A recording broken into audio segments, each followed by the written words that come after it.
شاہدہ میری بہترین دوست تھی۔ ہم بچپن ہی سے ایک ساتھ رہے تھے، گھر قریب قریب تھے، پھر اسکول بھی ایک ساتھ ہی جاتے تھے۔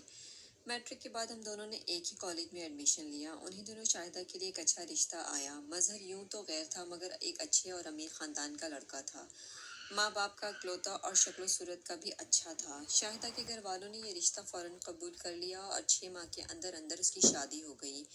اس کی پڑھائی بھی ادھوری رہ گئی اور وہ مظہر کے ساتھ اسلام آباد شفٹ ہو گئی۔ میں اپنی پڑھائی میں لگی رہی۔ گریجویشن کے بعد میں نے اپنے دیرینہ خواب کی تکمیل کے لیے جاب کی تلاش شروع کر دی۔ خاصی دوڑ دھوپ کے بعد بالآخر مجھے ایک فرم میں اپنی مرضی کی جاب مل گئی۔ یوں میں مصروف ہو گئی، وقت گزرتا گیا۔ شاہدہ کی شادی کو 2 سال کا عرصہ گزر چکا تھا۔ اس عرصے میں وہ کئی بار کراچی آ چکی تھی۔ جب بھی آتی کم از کم ایک دن ہم دونوں ضرور ساتھ گزارتے۔ کبھی وہ میرے ہاں آ جاتی اور کبھی میں اس کے میکے جا پہنچتی۔ وہ بہت خوش اور مطمئن تھی۔ مظہر نے شاہدہ کو ہر طرح کا آرام دے رکھا تھا۔ شاہدہ کو کسی چیز کی کمی نہ تھی۔ اس بار شاہدہ کراچی آئی تو حسب معمول اس نے مجھے بلوا لیا۔ جانے کیوں مجھے اس کا انداز بدلا سا لگا، وہ کچھ بجھی بجھی سی تھی۔ ہم شاہدہ کے کمرے میں بیٹھے چائے پی رہے تھے۔ میں نے شاہدہ کو بغور دیکھتے ہوئے پوچھا، شاہدہ کیا بات ہے، تم کچھ الجھی ہوئی سی، کوئی پرابلم ہے؟ شاہدہ نے ایک گہری سانس بھری اور کہا، ہاں سعدیہ، میں بہت پریشان ہوں۔ کیا بات ہے؟ میں نے پوچھا۔ سعدیہ، تمہیں یاد ہے میں ہمیشہ جو بھی خواب دیکھتی تھی وہ تمہیں ضرور سناتی تھی۔ یہ بات تم نے بھی نوٹ کی تھی کہ میرے خواب اکثر سچے ہوتے تھے۔ ہاں مجھے اچھی طرح یاد ہے۔ تم نے خواب میں یہ بھی دیکھا تھا کہ تمہاری شادی مظہر سے ہو رہی ہے۔ یہ کہہ کر میں سوالیہ نظروں سے اس کی طرف دیکھنے لگی۔ شاہدہ نے پھر اپنی بات شروع کی، سعدیہ، میرے ساتھ یہ بات اب بھی ہے۔ میں بہت سی باتوں کو پہلے سے ہی خواب میں دیکھ چکی ہوں، مگر اب 15-20 دنوں سے میں ایک ہی خواب بار بار دیکھ رہی ہوں، اور جب ایک ہی خواب بار بار نظر آئے تو میں سمجھ جاتی ہوں کہ یہ خواب ضرور حقیقت میں بدلے گا۔ میں نے خواب میں دیکھا کہ میرا ایک بیٹا پیدا ہوا ہے، بہت خوبصورت اور صحت مند مگر مردہ، اور ڈاکٹر مظہر سے کہہ رہی ہے کہ اب یہ کبھی ماں نہیں بن سکے گی۔ یہ کہتے کہتے شاہدہ نے پھوٹ پھوٹ کر رونا شروع کر دیا۔ پلیز شاہدہ، ہمت سے کام لو۔ بے شک تمہارے خواب سچے ہوتے رہے ہیں، مگر کوئی ضروری تو نہیں ہے کہ اس دفعہ بھی یہ ایسا ہو۔ اکثر خوابوں کی تعبیر الٹ بھی ہوتی ہے۔ میں اسی تسلی دے رہی تھی۔ میں جانتی تھی کہ میرے الفاظ میں مضبوطی نہیں ہے، خود میرا دل بھی ایک لمحے کو کام کر رہ گیا تھا۔ کچھ دن بعد شاہدہ واپس چلی گئی۔ انہی دنوں میری ملاقات فراز سے ہوئی۔ وہ امریکہ میں سیٹل تھا اور اب شادی کرنے کے لیے پاکستان آیا ہوا تھا۔ خاندان کی ایک تقریب میں ہماری ملاقات ہوئی اور انہوں نے بڑی شائستگی سے مجھے پرپوز کر دیا۔ وہ ایک ٹھہرے ہوئے مزاج کے سوبر آدمی تھے، خوش شکل اور سمارٹ بھی تھے۔ مجھے ان میں اپنے آئیڈیل سے مماثلت محسوس ہوئی تو میں نے ہاں کر دی۔ میرے گھر والوں نے بھی خوشی کا اظہار کیا۔ فراز کو واپسی کی جلدی تھی، یوں صرف 15 دن میں ہماری شادی ہو گئی اور 2 ماہ بعد ہی امریکہ چلی گئی۔ یہ سب کچھ اتنی جلدی ہوا کہ شاہدہ نہ آ سکی۔ مجھے اس سے ملے بغیر جانے کا سخت افسوس رہا۔ فراز بہت اچھے شوہر ثابت ہوئے۔ میں جتنا بھی اللہ کا شکر ادا کرتی کم تھا۔ ان کی محبت میں رہ کر میں خود کو دنیا کی خوش قسمت ترین لڑکی سمجھتی تھی۔ انہی دنوں مجھے خبر ملی کہ شاہدہ کے یہاں ایک مردہ بیٹے نے جنم لیا ہے۔ یہ خبر سن کر میں سکتے میں آ گئی۔ مجھے شاہدہ سے آخری ملاقات اور اس کا خواب یاد آ گیا۔ میں پھوٹ پھوٹ کر رو پڑی۔ فراز نے مجھے بہت دلاسے دیے مگر مجھے کسی طور قرار نہ تھا۔ میرا جی چاہا میں ابھی اٹھوں اور شاہدہ کے پاس چلی جاؤں، مگر یہ سب کچھ اتنا آسان نہ تھا۔ اس موقع پر فراز نے میرا بہت ساتھ دیا۔ اسی طرح وقت گزرتا گیا۔ مجھے امریکہ آئے ہوئے 5 سال ہو گئے اور اب پاکستان جانے کے لیے بے چین تھی۔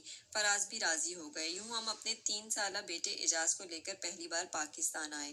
ایک ہفتہ تو اسی طرح ملنے ملانے میں گزرا کہ احساس ہی نہ ہوا۔ جب ذرا شب و روز معمول پر آئے تو مجھے پتہ چلا کہ وہ بھی کچھ دن پہلے ہی کراچی آئی ہے۔ میں نے اعجاز کو امی کے پاس چھوڑا اور شاہدہ سے ملنے اسلام آباد چلی آئی۔ شاہدہ کو میں نے اتنے سال کے بعد دیکھا تو حیران رہ گئی۔ اسے دیکھ کر مجھے لگ رہا تھا جیسے کوئی پھول مرجھا رہا ہو۔ اس کی آنکھیں تھکی تھکی سی تھیں۔ مجھے اچانک دیکھ کر وہ مجھ سے لپٹ گئی۔ ہم دونوں کتنی ہی دیر تک روتی رہیں۔ ذرا دل کا غبار دھلا تو میں سکون سے بیٹھی۔ وہ فوراً گرم گرم چائے بنا لائی۔ شام تک مظہر بھی آ گیا۔ ہم نے اکٹھے ہی کھانا کھایا۔ اس مختصر سے وقفے میں میں نے یہ بھی نوٹ کر لیا کہ مظہر شاہدہ کا بہت خیال کر رہا ہے، اس کی ہر بات کو اہمیت دے رہا ہے۔ دوسرے روز بھی صبح اٹھی تو مظہر آفس جا چکا تھا۔ شاہدہ نے ناشتہ بنوایا۔ ناشتے کے دوران ہی ہم اپنی باتیں شروع کر چکے تھے۔ شاہدہ نے بتایا کہ اس کا خواب بالکل درست ثابت ہوا اور یہ کہ اب وہ کبھی ماں نہ بن سکے گی۔ اس حادثے کے بعد شاہدہ سخت ڈپریشن کا شکار تھی۔ مظہر اس کا خیال رکھتا تھا مگر وہ سارا دن تو گھر پر نہیں رہ سکتا تھا۔ یہ بھی بڑی بات تھی کہ وہ اب شاہدہ کو چاہتا تھا وہ ہر وقت خوش رہے۔ شاہدہ ہمت سے کام لو، اپنے آپ کو سنبھالو اور کوئی مصروفیت ڈھونڈ لو۔ اس سے تمہارا وقت بھی کٹے گا اور تمہیں تبدیلی کا احساس بھی ہوگا۔ میری بات سن کر اس نے اس بات سے سر ہلایا۔ سعدیہ تم ٹھیک کہہ رہی ہو مگر میں کیا کروں، میری طبیعت ہی ٹھیک نہیں رہتی۔ شاہدہ تمہارا غم تو خیر ہے بہت بڑا، لیکن مجھے محسوس ہو رہا ہے کہ تمہیں اس کے علاوہ بھی کوئی پریشانی ہے۔ کیا کوئی خاص بات ہے؟ میری بات سن کر شاہدہ چپ ہو گئی، جیسے اس کی سمجھ میں نہیں آ رہا تھا کہ بات کہاں سے شروع کروں۔ وہ عجیب سی ذہنی الجھن میں مبتلا تھی۔ سعدیہ کیا تم اب بھی مجھ سے اتنا ہی پیار کرتی ہو جتنا پہلے کرتی تھی؟ یہ بھی کوئی پوچھنے والی بات ہے، میں نے مصنوعی خفگی سے کہا۔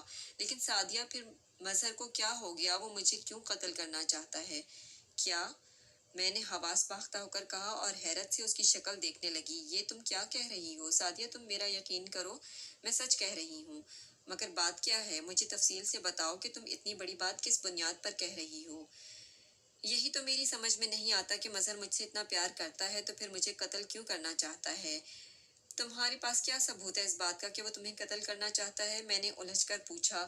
میرا خواب، اس نے بغور میری طرف دیکھتے ہوئے کہا۔ کیا مطلب؟ اب تم نے کیا خواب دیکھا ہے؟ میں نے حیرت اور خوف کے ملے جلے انداز میں پوچھا۔ سعدیہ میں ایک ہی خواب تقریباً 1 ہفتے سے مسلسل دیکھ رہی ہوں۔ میں دیکھتی ہوں کہ مظہر مجھے زبردستی جوس پلا رہا ہے، میں منع کرتی ہوں مگر وہ نہیں مانتا اور جوس پیتے ہی میں مر جاتی ہوں۔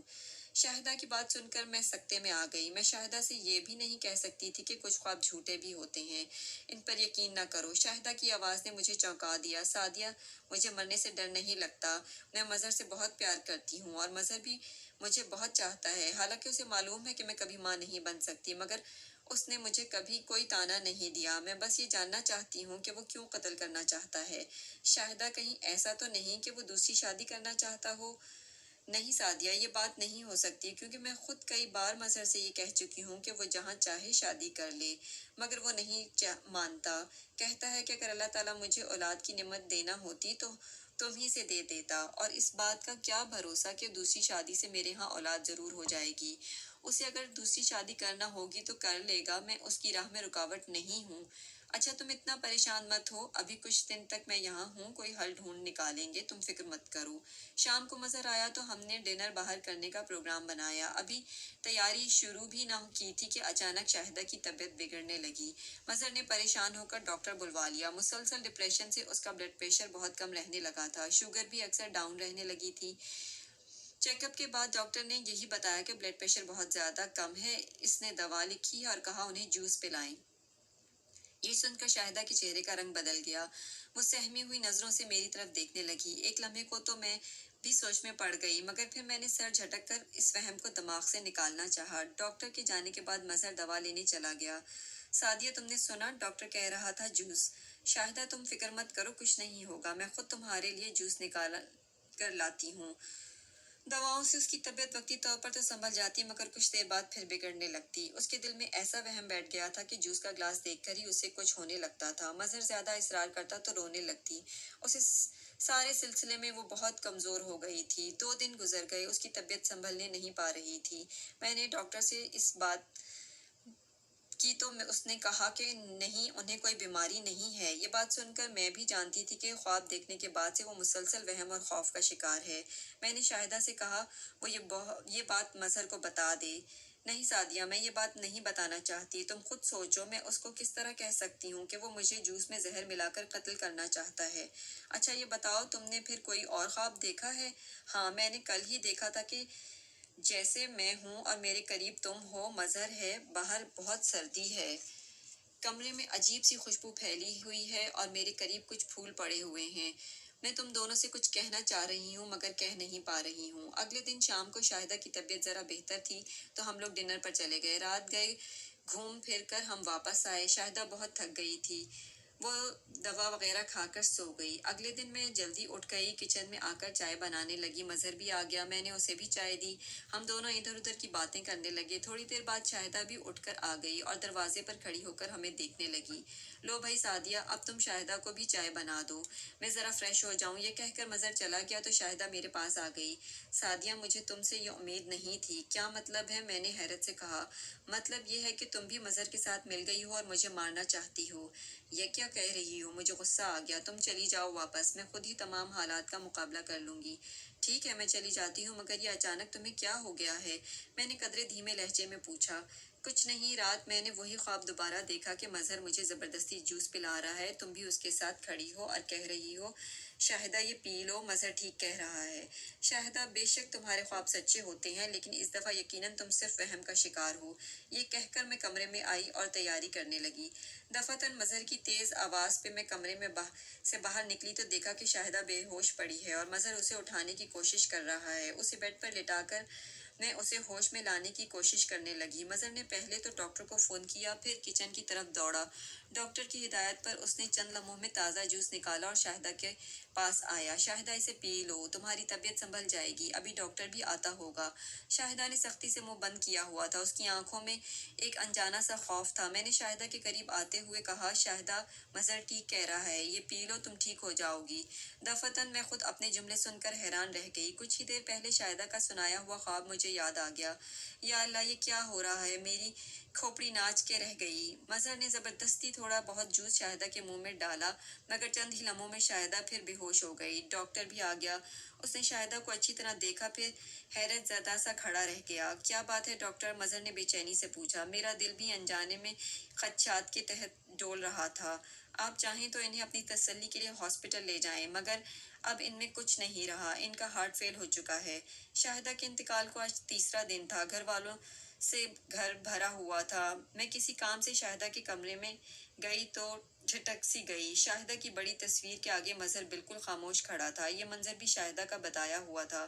کمرے میں خوشبو ہے، پھول ہیں، میں ہوں، مظہر ہے، شاہدہ کی جگہ اس کی تصویر ہے۔ مجھے لگا شاہدہ کی تصویر کچھ کہنا چاہتی ہے، مگر کہہ نہیں پا رہی۔